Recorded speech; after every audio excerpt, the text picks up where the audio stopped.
Hello students, कैसे हैं आप सब? सब बिल्कुल बढ़िया, मजे में।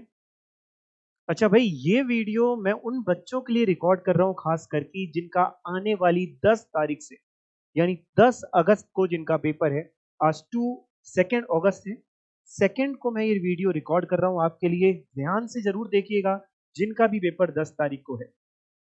देखिए, पहली चीज तो ये है, जितने भी सीएस वाले बच्चे हैं, कुछ टिप्स मैं दे रहा हूँ, आप चाहें तो कॉपी पेन निकाल लीजिए, उसको नोट कर लीजिए। एक चीज, आपको अपना स्टूडेंट का आईडी कार्ड एग्जाम में लेके जाना है। अगर आपके पास ऑलरेडी आईडी कार्ड है तो उसमें वैलिडिटी की डेट चेक कर लीजिएगा कि वो वैलिड कब तक है। अगर वैलिड की डेट निकल गई है तो नया आईडी कार्ड डाउनलोड कर लीजिए। कहां से मिलने वाला है आईडी कार्ड? आईसीएसआई की वेबसाइट पे जाके आप लॉगिन करेंगे, वहां पे आपको स्टूडेंट आइडेंटिटी कार्ड दिखा देगा। उसको डाउनलोड कर लीजिए, उसका प्रिंट निकाल लीजिए।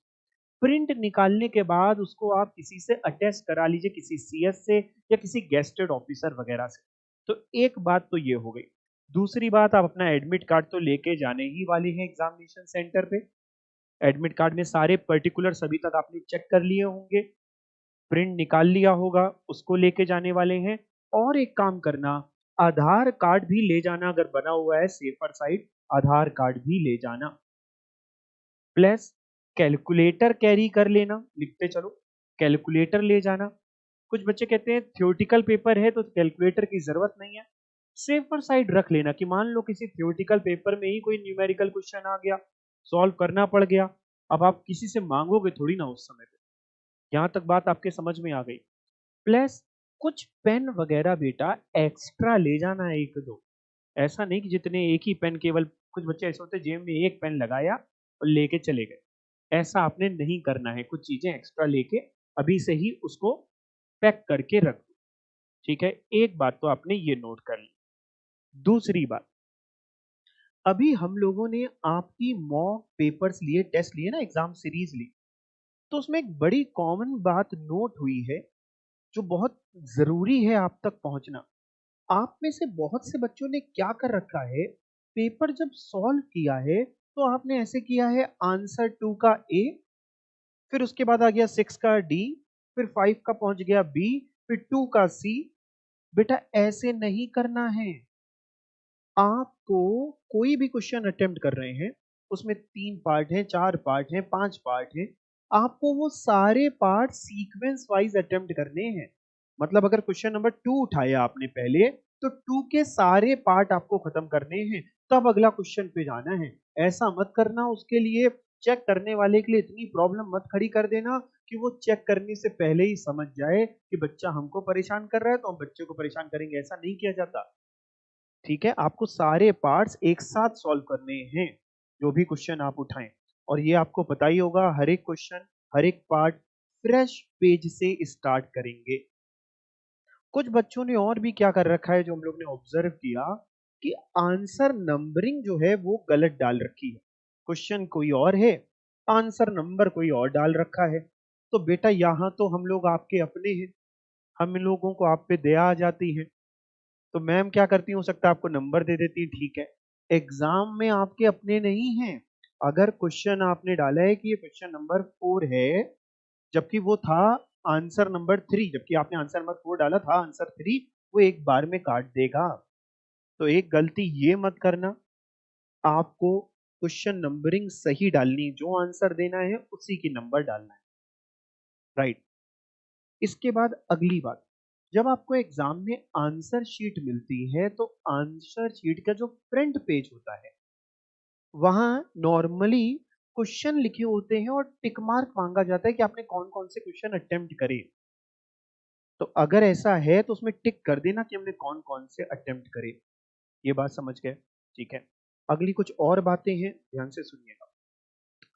मेरे पास बहुत सारे बच्चों का फोन आता है, मैसेज आता है, कई बार आते हैं, सर हमें ये नहीं आता, वो नहीं आता, या इवन एग्जाम टाइम में भी आमतौर पे स्टूडेंट्स के अंदर क्या होता है कि वो उस चीज को देखते हैं जो नहीं आता। एग्जाम में मान लीजिए 10 मार्क्स का पेपर आपको नहीं आता, तो आप 10 के पीछे पड़ जाते हैं, जो नहीं आता, ल्योट नहीं आता। आपको ये नहीं दिख रहा कि आपको 90 मार्क्स का एग्जाम आता है। जो आता है उस पर कॉन्सेंट्रेट करिए, उसके पीछे भागिए। जो नहीं आता उसको मत देखिए। इवन अभी भी देखिए 8 दिन है, अभी आज 2 तारीख है, 10 को पेपर है आपका, मोटे मोटे 8 दिन है। अभी भी आप जो रिवीजन कर रहे हैं, वो जो इजी इजी आपको लगता है जो आता है उसको जरूर करिए। कहीं ऐसा ना हो कि टफ के चक्कर में इजी आप करें नहीं और टफ हो ना पाए। ठीक है, एग्जाम में भी आपको क्या करना है, जो क्वेश्चंस आपको इजी लगते हैं उनको पहले अटेम्प्ट करिए, बट पार्ट वाइज, मतलब क्वेश्चन है तो उसके सारे पार्ट्स।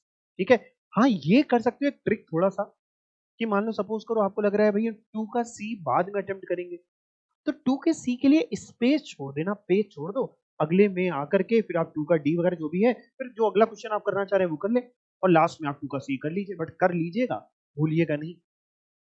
एक बात तो आपके दिमाग में ये चली गई पक्का।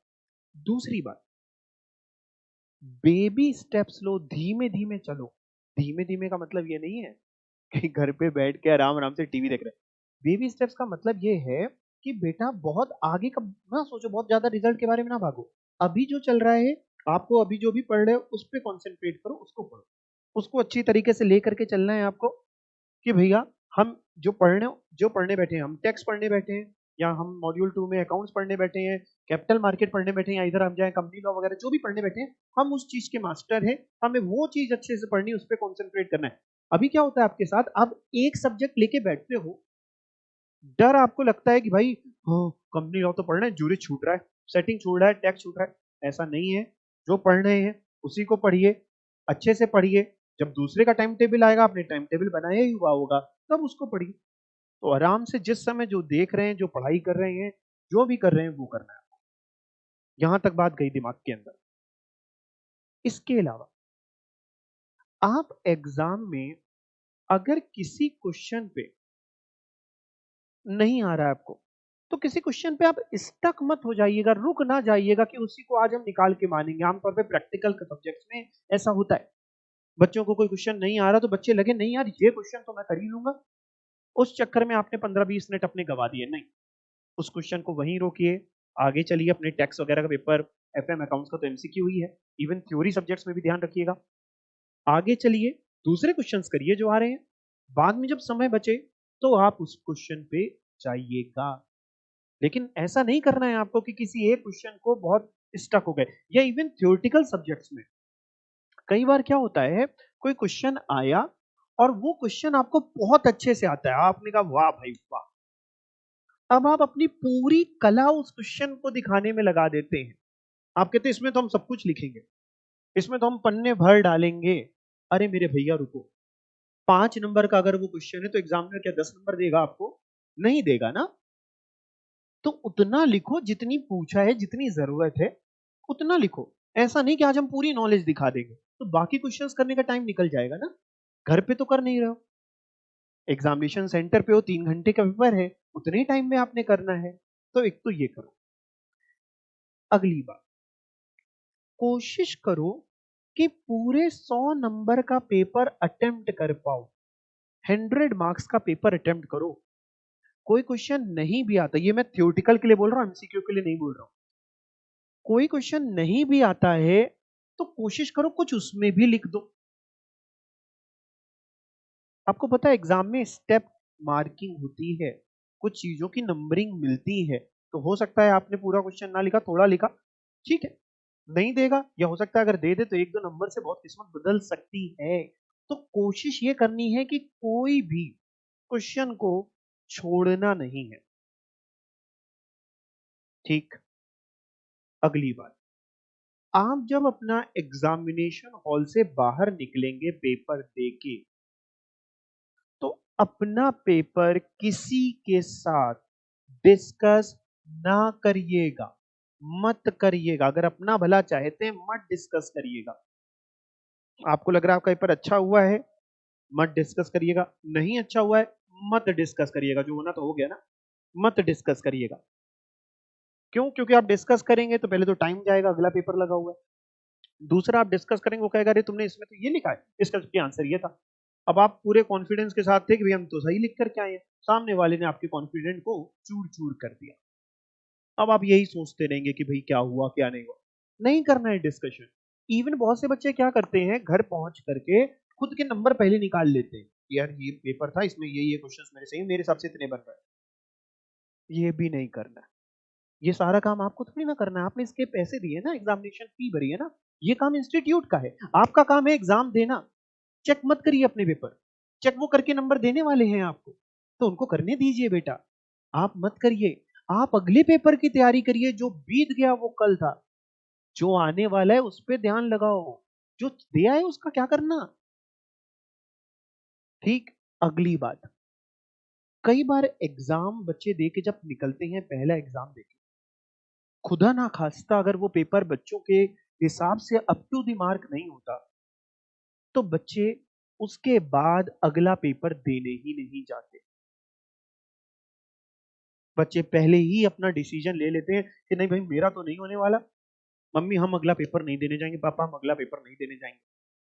अच्छा, चेहरा भी आप इतना मासूम बना लेते हैं, इतना कला है आपके अंदर, है ना, चेहरा भी इतना मासूम बना लेते हैं कि मम्मी पापा भी बेचारे पिघल जाते हैं, कहते हैं हाँ बेटा मत दो, तुम परेशान ना हो, तुम्हें जो अच्छा लगता है वो करो। अरे मेरे बच्चा सुनो, काहे नहीं देना चाहते हो? सर हमने हमने जज कर लिया, हम फेल हो जाएंगे, क्यों दें हम अगला पेपर, हम उतनी देर में पढ़ लेते हैं अगले अटेम्प्ट के लिए। अरे अगर अगले अटेम्प्ट के लिए पढ़ लेते तो अभी तक ही पढ़ चुके होते, अभी तक पढ़ चुके होते बेटा। क्या इस 2 4 10 दिन में ही पढ़ाई पढ़ाई कर डालोगे? नहीं ना। पेपर जरूर देना है, अगला पेपर आपको जरूर देना है, सारे पेपर अटेम्प्ट करने हैं। सिर्फ इस वजह से कि मेरा पेपर खराब हो गया तो हम अगला पेपर नहीं देने चाहेंगे, ऐसा नहीं करना। क्योंकि ऐसा अक्सर देखा जाता है कि आपने पेपर अगर छोड़ दिया, मान लीजिए पहला पेपर आपने दिया, अगला पेपर नहीं दिया, तो रिजल्ट में बाकी सब में एब्सेंट लिख के आएगा, पेपर 1 के मान लीजिए मार्क्स आए और पेपर 1 में मान लीजिए 40 आ गए, अब आपको खुल जाएगी। और ये होता है, हम लोग इस फील्ड में हैं, हम लोग ये एक्सपीरियंस करते हैं, बच्चे मानते नहीं है, और फिर रिजल्ट जो आता है तो एब्सेंट है ही आप। तो आपको पेपर जो है पूरा का पूरा करके आना है, सारे पेपर्स अटेम्प्ट करके आना है, परेशान नहीं होना। अगली बात, डरो नहीं। बहुत से बच्चे बहुत डर रहे हैं। डर किस बात का है बेटा? आपको बॉर्डर पे तो भेजा नहीं जा रहा कि जाओ लड़ाई करो, जाओ पाकिस्तान पे हमला कराओ, ऐसा तो नहीं कहा जा रहा ना आपसे। आपसे सिर्फ कहा जा रहा है आप अपने एग्जाम दीजिए, अपना बेस्ट दीजिए, अपने साथ ईमानदारी बरतिए, डरिए नहीं। डर हाँ तब हो आपको जब आप नहीं पढ़ रहे, लेकिन अगर आपको लग रहा है कि आप पढ़ाई कर रहे हैं, अपना बेस्ट दे रहे हैं, हम अपना सब कुछ कर रहे हैं जितना कर सकते थे, छोड़ दीजिए रेस्ट। आप भगवान तो है नहीं ना, बाकी भगवान के ऊपर भी तो कुछ छोड़िए, वो भी तो दुनिया चला रहे हैं, सब कुछ सारे डिपार्टमेंट आप ही संभालेंगे क्या? छोड़ दीजिए, डरिए नहीं। डर के क्या होता है, जो चीजें आती हैं आप वो भी नहीं कर पाते, उस डर को आप बहुत ज्यादा फोरकास्ट करने लगते हैं, फिर ऐसा हो जाएगा, मेरा रिजल्ट ये आ जाएगा। ठीक है छोड़ो ना यार, आज को देखो ना, इन 8 दिनों को देखो ना, अभी अभी भी 8 दिन है ना आपके पास, देखो ना इनको, पढ़ाई करो ना।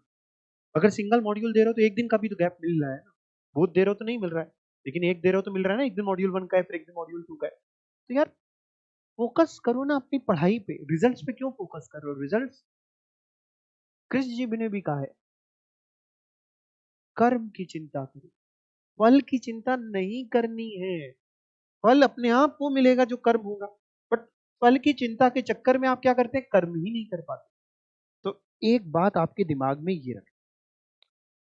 अगली बात बहुत इंपॉर्टेंट, एग्जाम में बहुत से बच्चे बहुत काटा पीटी करते हैं, लिखा फिर काटा, लिखा फिर काटा, लिखा फिर काटा। आप उसको इंप्रेशन दे रहे हैं सामने वाले को, पेपर चेकर को ये इंप्रेशन आप दे रहे हैं कि नहीं मेरे को नहीं आता, तो मैं कंफ्यूज था। कोशिश करो थोड़ा नीट एंड क्लीन काम करने की। मैं इस पे हैंड राइटिंग का नहीं कह रहा कि हैंड राइटिंग बहुत अच्छी होनी चाहिए आपकी, वो कैसे अच्छी हो सकती है, वो तो बेटा बचपन से ही होती है, अब नहीं हो सकती। मेरी भी बहुत खास अच्छी नहीं है, बट प्रेजेंटेशन थोड़ी नीट एंड क्लीन होनी चाहिए, प्रॉपर होनी चाहिए,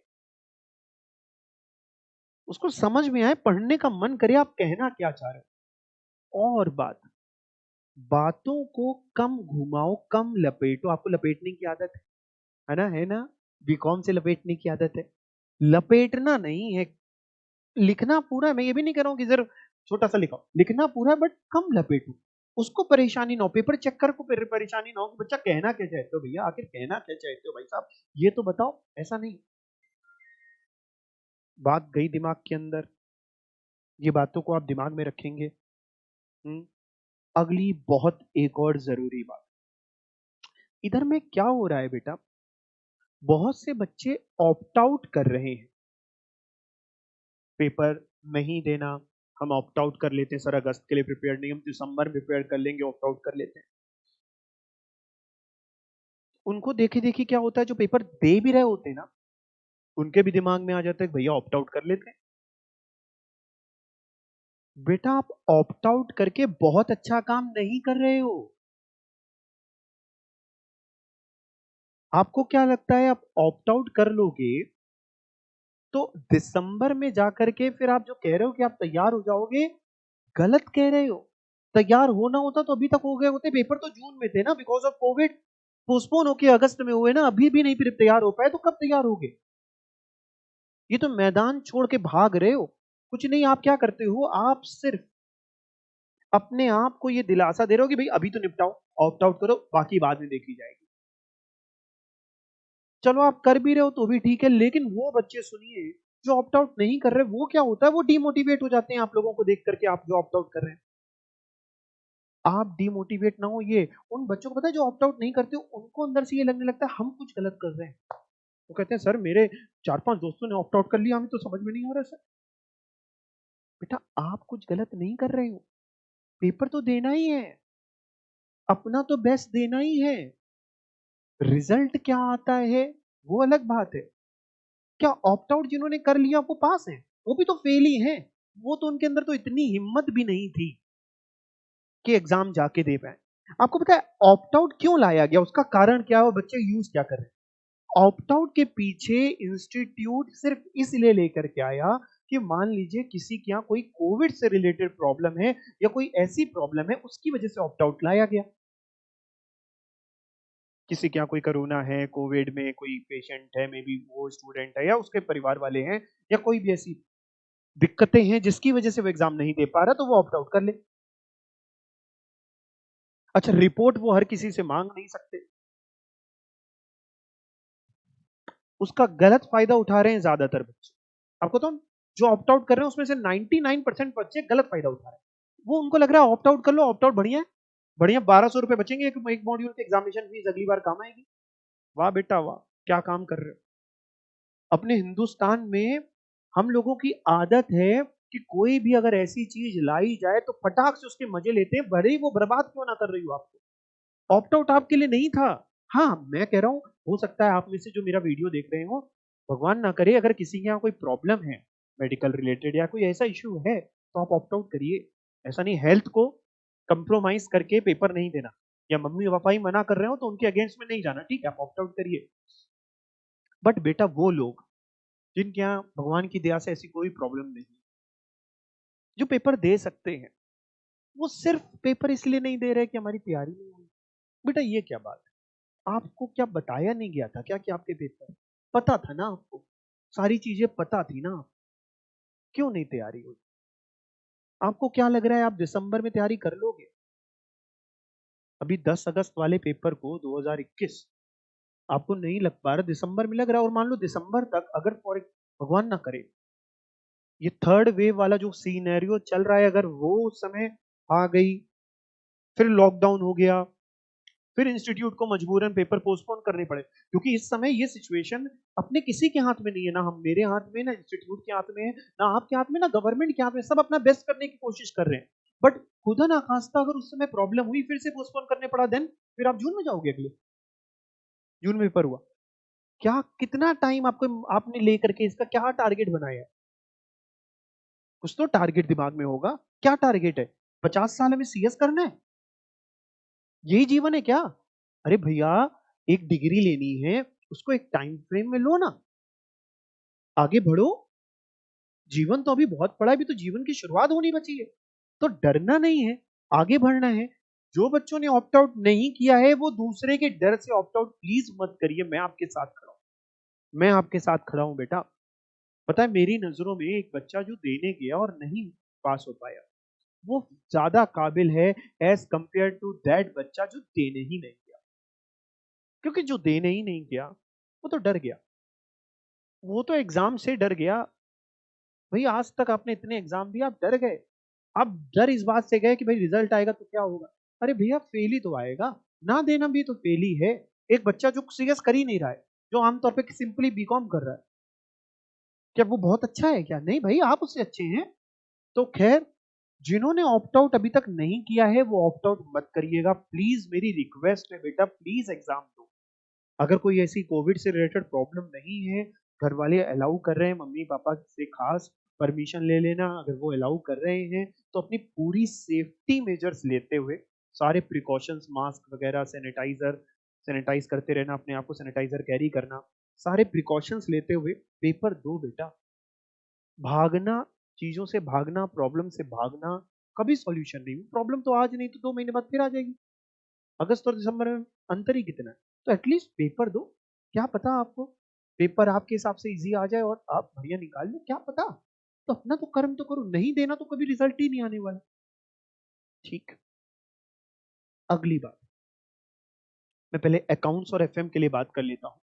अकाउंट्स और एफएम यानी मॉड्यूल 2, मैंने जैसा कि हर बार बताया अपने लेक्चर्स में भी मैं बराबर बताता रहता था आप सबको, एग्जाम में थ्योरी कंटेंट भी अच्छा खासा आएगा, केवल प्रैक्टिकल पे ही फोकस मत करो, थ्योरी को इग्नोर मत करो। थ्योरी आएगी, थ्योरेटिकल कंटेंट आएगा, ठीक है? तो थ्योरी भी पढ़ना। इसके अलावा सारे ही पेपर्स के लिए, अब सभी पेपर्स के लिए पास्ट ईयर के क्वेश्चंस आपको लगाने हैं। आई होप लगा लिए होंगे सभी ने, नहीं लगाए हैं तो लगा लो। पास्ट ईयर्स के क्वेश्चंस जिससे भी लगा रहे हो, जैसे भी, है ना, वो जरूर कर लो बेटा। आईसीएसआई की वेबसाइट पे भी है, आप गूगल पे आईसीएसआई गाइडलाइंस आंसर करके टाइप करेंगे तो उसमें सारे क्वेश्चन पेपर्स आ जाएंगे हर ईयर के, जरूर उसको लगा लीजिए। ठीक, टैक्स के लिए एक टिप देना चाह रहा हूँ, एग्जाम में जब टैक्स का पेपर आपको मिले तो आप शुरू करिएगा जीएसटी के पोर्शन से, पार्ट बी से शुरू करिएगा, पार्ट ए से शुरू मत करिएगा, पार्ट बी से शुरू करिएगा, जीएसटी के पोर्शन से शुरू करिएगा। उम्मीद है 50 मार्क्स का, जो आपका एग्जीक्यूटिव की बात कर रहा हूँ, टैक्स में जो पार्ट बी है 50 मार्क्स का, उसमें से उम्मीद है कि 45 मार्क्स के अप्रोक्सीमेटली आपका जीएसटी आएगा और 5 मार्क्स के अप्रोक्सीमेटली आपका कस्टम आएगा। तो आपको जीएसटी से शुरू करना है, देन पार्ट ए में जाना है। एंड अब मैं तीनों एमसीक्यू के लिए बोल रहा हूँ, टैक्स, अकाउंट्स, एफएम, तीनों एमसीक्यू में आपको जैसा पता ही है सभी को, इसमें कोई नई बात नहीं है, नेगेटिव मार्किंग है। बट मैं जो बोल रहा हूँ वो सुनिए, एग्जाम में ऐसा भी नहीं करना कि आप नेगेटिव मार्किंग के डर से क्वेश्चन ही कम अटेम्प्ट करके आए, बहुत कम, ये भी नहीं करना। कि सर, कुछ बच्चे मेरे पास आते हैं, सर मैंने ना 50 क्वेश्चन अटेम्प्ट करे लेकिन बिल्कुल श्योर शॉट है, मान के चलिए 50 आ जाएंगे। ऐसा बेटा बड़ा रेयरली होता है कि आप 50 अटेम्प्ट करके आप 50 आ जाए, बहुत मुश्किल है, 40 भी आना बड़ा मुश्किल है।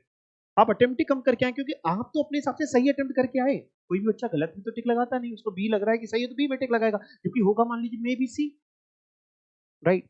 तो क्वेश्चंस ऐसा नहीं कि लिमिटेड अटेम्प्ट करने हैं आपको, हाँ क्वेश्चन गिन रहे हैं बैठ के कि हम टारगेट, बहुत से बच्चे प्रीफिक्स करके जाते हैं दिमाग में, हम टारगेट लेके जा रहे हैं आज के पेपर में 60 क्वेश्चन अटेम्प्ट करने हैं, 70 क्वेश्चन अटेम्प्ट करने हैं, 70 हो गए बस बहुत हो गया, बहुत बढ़िया हो गया, चलो निकले। नहीं है, नहीं करना आपने, कोशिश करनी है, क्वेश्चन अटेम्प्ट करने हैं। हाँ सुनिए, सुनिए, कोई क्वेश्चन है जो आपको बिल्कुल नहीं आ रहा है, बिल्कुल भी नहीं आता आपको, ठीक है, स्किप करना ही पड़ेगा, उसमें आप तुक्केबाजी मत करिएगा। लेकिन ये क्वेश्चन है, थोड़ा थोड़ा आपको लग रहा है कि नहीं इसका ऑप्शन ए होगा, टिक करिए ना भाई साहब, डरिए मत नेगेटिव मार्किंग से इतना ज्यादा कि टिक ही ना करें, क्योंकि -0.25 की नेगेटिव मार्किंग है। 4 क्वेश्चन गलत होंगे तो 1 नंबर जाएगा, बट आप सोचिए अगर आपने 4 मान लीजिए ऐसे किए, प्योरली तुक्का नहीं बोल रहा हूं मैं कि प्योरली तुक्का लगाते जाना, नहीं, जो वो क्वेश्चन जिसमें आप डाइसी हैं, थोड़ा सा कंफ्यूजन है, लेकिन आपने 4 किए तो हो सकता है 3 गलत भी हो गए, 1 सही भी हो गया, तो भी आप प्लस में रहे। 3 गलत होने के 0.75 गए, 1 सही होने का 1 आया, तो 0.25 पॉजिटिव ही तो रहा। तो पेपर अटेम्प्ट करना है, पेपर नहीं छोड़ना है, ये कह के कि भैया हमको जिनमें केवल पूरा कॉन्फिडेंस था हमने उतने ही करे, ये गलत है, आप गलत स्ट्रेटेजी। मेरे हिसाब से आपकी स्ट्रेटेजी होनी चाहिए, जिसमें बिल्कुल नहीं आता वो छोड़िए, बाकी जो आ रहे हैं उनको कोशिश करनी है करने की। और पेपर में किसी भी क्वेश्चन में ऑलरेडी मैं बता चुका हूँ, रुकना नहीं है, थम मत जाइएगा कि इसको तो आप निकाल के ही मानेंगे, क्वेश्चन क्या समझता है अपने आप को, ऐसा नहीं कर। यहां तक बात आपके दिमाग में आई थिंक चली गई है पूरी तरीके से। ये पिक्चर आपके दिमाग में क्लियर कर दी है मैंने, ठीक है। पेपर हर क्वेश्चन फ्रेश पेज से करने वाले हैं। जिन्होंने ऑप्ट आउट नहीं किया वो ऑप्ट आउट नहीं करेंगे, देखा जाएगा जो होगा रिजल्ट में, ठीक है। पक्का अच्छे से पेपर करना है, मैं आपके साथ हूं, जितने बच्चे पढ़ाई कर रहे हैं सब पास हो जाएंगे, बिल्कुल अच्छे से पास हो जाएंगे, टेंशन नहीं लेनी। भगवान को ध्यान करो, जो भी आप भगवान को मानते हो आप उनको ध्यान करिए और बिल्कुल जुट जाइए, अपनी मेहनत करिए। अच्छा, एक बहुत जरूरी बात रह गई दिमाग के अंदर आई, अभी आपको शेयर कर लेता हूँ। एग्जाम से एक दिन पहले कुछ बच्चे क्या करते हैं, सो के नहीं जाते हैं। ये बात मैं जो बोल रहा हूँ ये बच्चे मानते नहीं है, जिसका रिजल्ट गलत होता है। कुछ बच्चे क्या करते हैं, सो के नहीं जाते, नींद नहीं पूरी करके जाते, पूरी पूरी रात जग के एग्जाम देने पहुंच रहे हैं।